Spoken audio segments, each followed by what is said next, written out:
Halo, Assalamualaikum warahmatullahi wabarakatuh. Pada kesempatan kali ini kita akan belajar tentang umpan balik berupa teknik, tujuan, dan pola mendapatkan umpan balik. Dosen pengampu adalah Bapak Niko Perlambang, MPDI. Oke, kita langsung saja ke beberapa materi berikutnya.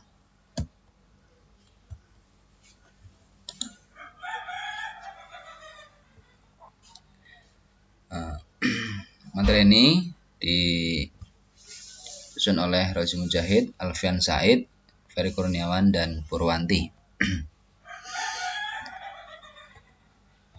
Apa itu umpan balik? Umpan balik mempunyai peran yang penting baik bagi siswa maupun bagi guru. Pengertian umpan balik dalam kajian ini adalah pemberian informasi mengenai benar atau tidaknya jawaban siswa atas soal atau pertanyaan yang diberikan, disertai dengan informasi tambahan berupa penjelasan letak kesalahan atau pemberian motivasi verbal atau tertulis. Melalui umpan balik ini, seorang siswa dapat mengetahui sejauh mana bahan yang telah diajarkan dapat dikuasainya. Dengan umpan balik itu pula, siswa dapat mengoreksi kemampuan diri sendiri atau dengan kata lain, sebagai sarana korektif terhadap kemajuan belajar siswa itu sendiri. Sedangkan bagi guru dapat dengan umpan balik itu, ia dapat mengetahui serta menilai sejauh mana materi yang diajarkannya telah dikuasai oleh siswa.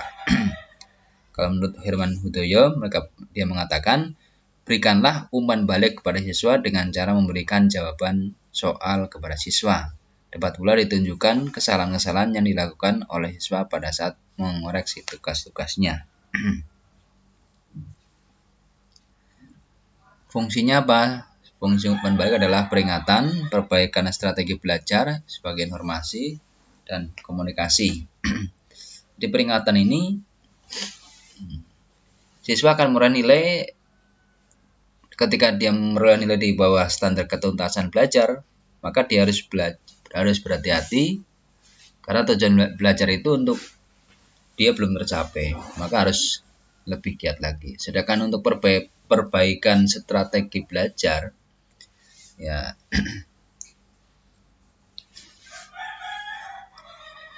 dia akan berusaha siswa akan berusaha memperbaharui atau mencari strategi belajar yang baik agar mendapatkan hasil yang optimal. Kemudian informasi bisa informasi kepada penerima informasi atau pemberi informasi, karena fungsi belajar kan menyampaikan informasi dan penerima informasi. Nah, ketika ada feedback, maka ini akan siswa akan mengetahui hasil belajarnya. Kemudian komunikasi sebagai media komunikasi yang melibatkan antara komunikator dan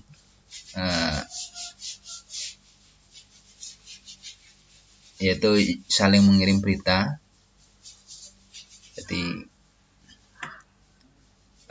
siswa akan bisa melakukan komunikasi langsung dengan sang pemberi informasi, yaitu dengan gurunya. Itu fungsi umpan balik.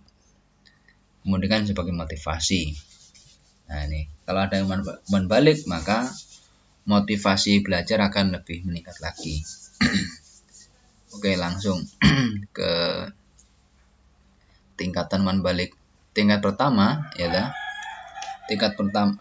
4 tingkatan. Tingkat pertama umpan balik adalah berupa keterangan salah atau benar. Dalam hal ini, bentuk kegiatan adalah pelaksanaan tes atau kuis yang dilakukan pada sesi akhir pembelajaran, atau mungkin ada juga yang dilakukan dengan cara seminggu sekali. Kemudian tingkatan yang kedua adalah umpan balik ditambah pemberian jawaban yang benar.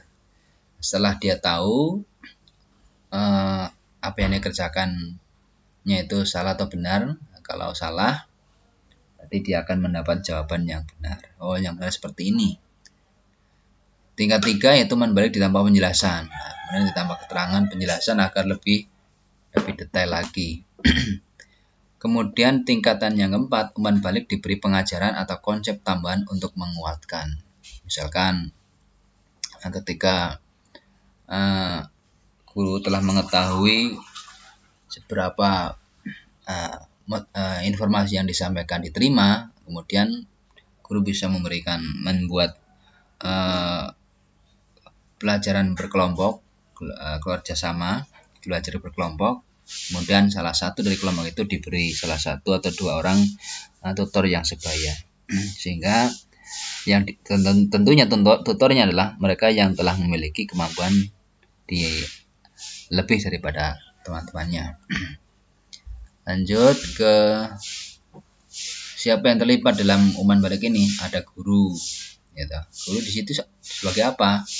Nah, kalau guru di situ akan mendapat informasi, mengetahui sejauh mana menilai sejauh mana materi yang diajarkan telah dikuasai. Kemudian melakukan upaya perbaikan yang tepat sesuai dengan hasil umpan balik yang diperolehnya. Nah, itu guru bisa terlibat di dalamnya. Ada juga bahan pembelajaran. Bahan pembelajaran itu seperti alat peraga, Di situ alat peraga itu sebagai sumber belajar seperti globe atau alat yang lain, atau sebagai media bahan belajar sendiri. Kemudian peserta didik di situ dengan adanya umpan balik, peserta didik akan mengetahui sejauh mana bahan yang telah diajarkan dapat dikuasainya. Tahu nggak dia? Memahami seberapa persen dia? Mengoreksi kemampuan diri sendiri. Kemudian membantu siswa belajar secara berkelompok maupun perorangan. Mengenai kemampuan bagaimana mengoperasikan sesuatu. Yang keempat yaitu umpan balik dapat melatih atau memberikan suatu keahlian dan keterampilan tertentu kepada peserta didik. Nah, kapan melakukan umpan balik? Menurut Peraturan Menteri Pendidikan Nasional, yaitu dalam pendidikan itu terdapat tiga fase, yaitu ada pendahuluan, kegiatan inti, dan kegiatan penutup. Nah, di kegiatan penutup inilah umpan balik akan dilakukan, Tapi seringkali tenaga pendidik tidak melaksanakannya dengan cara yang baik atau kurang sukses, sehingga hasil dari pembelajaran kurang bisa maksimal.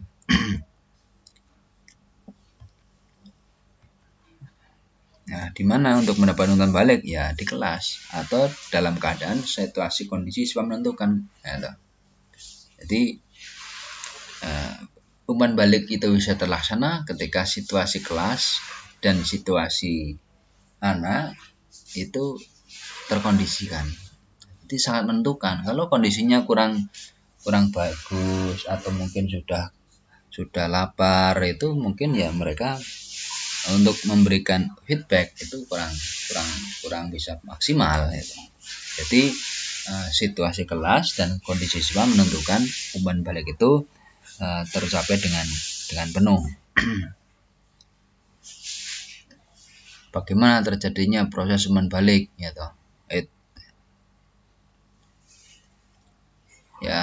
tadi berbeda-beda tergantung guru dan metode yang diterapkan. Jadi peserta didik akan memberikan feedback yang berbeda-beda tergantung cara guru dan metode yang diterapkan dalam menyampaikan informasi. Oke. Bagaimana terjadinya proses balik? Sudah tadi ya. Oke. Tekniknya sekarang. Teknik mendapatkan umpan balik itu paling tidak ada 4 teknik. Itu caranya dengan cara memancing apresiasi anak didik, kemudian memanfaatkan teknik alat bantu yang akseptabel, kemudian memilih bentuk motivasi yang akurat, yang keempat menggunakan metode yang bervariasi.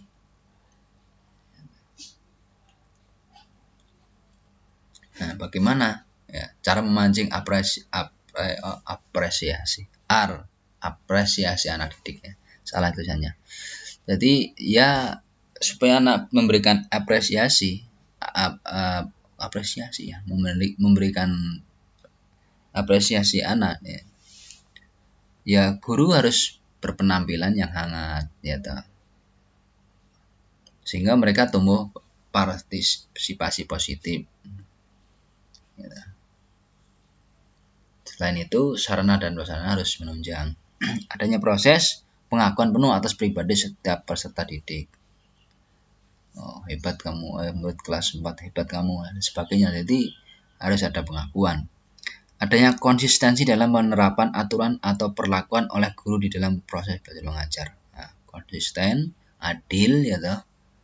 Feedbacknya akan lebih bagus kalau dalam pembelajarannya itu yang diperhatikan hanya siswa yang putra saja, maka tidak melakukan umpan balik dari peserta didik putri tidak maksimal. Demikian juga sebaliknya. Adanya pemberian penguatan dalam proses belajar mengajar. Ya, penguatan. Ya, penguatan di sini ya memberikan nilai, angka, ya, atau memberikan hadiah dan sebagainya. Jenis kegiatan pembelajaran menarik atau menyenangkan dan menantang. Nah, ini pembelajarannya harus menarik, menyenangkan, dan menantang. Yang F yaitu penilaian hasil belajar dilakukan serius, gitu. Memberikan penilaian serius, objektif, teliti, dan terbuka. Nah, teknik yang kedua yaitu memanfaatkan teknik alat bantu yang akseptabel.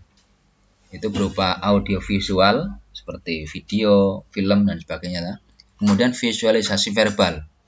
Nah, cara ini banyak berkaitan dengan membaca buku pelajaran, buku sumber, ensiklopedia, lembar kegiatan, ya, karta, grafik, tabel, poster, aplikasi, permainan, dan alat peraga lainnya.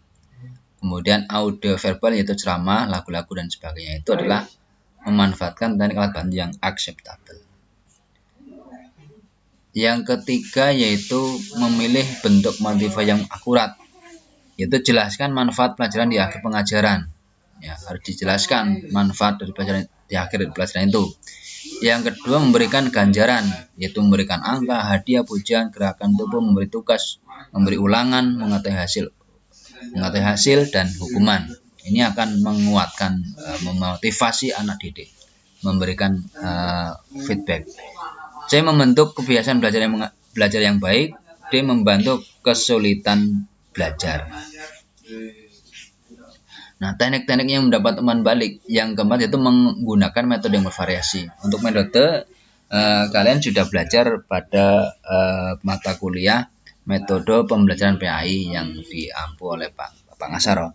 Adapun ini adalah beberapa metode-metode yang bisa dipilih sesuai dengan kemampuan dan situasi dan kondisi dalam belajar mengajar ya. Oke, terima kasih, semoga bermanfaat.